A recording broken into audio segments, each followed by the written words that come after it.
Hey guys, this is Vignesh, and at the Hack to Intern hackathon organized by TechVriti at VTU, my problem statement number was 8, and my problem statement was create a web app for generating data visualizations using AI. Users can sign in with Google to access the main screen. The UI features a two-step wizard.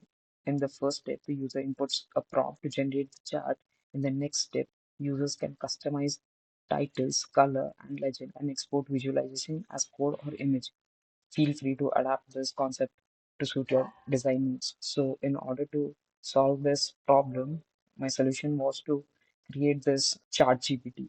So, this is basically a fun, but the architecture that I ended up using was for the front end, I used HTML, CSS, absolutely vanilla HTML and CSS for structure and styling.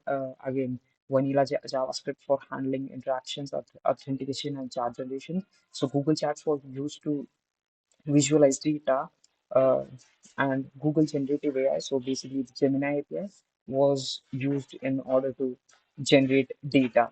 For the backend, I have used Firebase authentication. So we have authentication using email or password and Google sign-in. For hosting, I have used Firebase hosting, where again I have hosted this dynamic site and Google Actions to automate the deployment process. This is the website over here. Okay, so here, as per the problem statement, I'll just sign in with Google, so it will bring this pop-up, and I can just select my account over here, and there we go.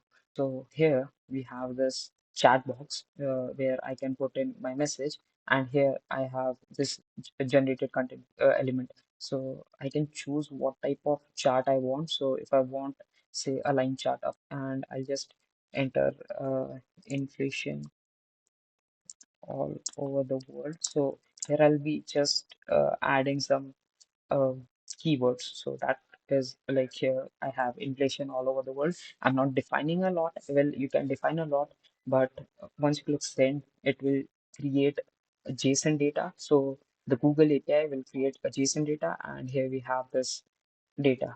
That was the solution problem statement. I hope you like it. I'll be adding the GitHub links in the description. Make sure to check them out. Thank you.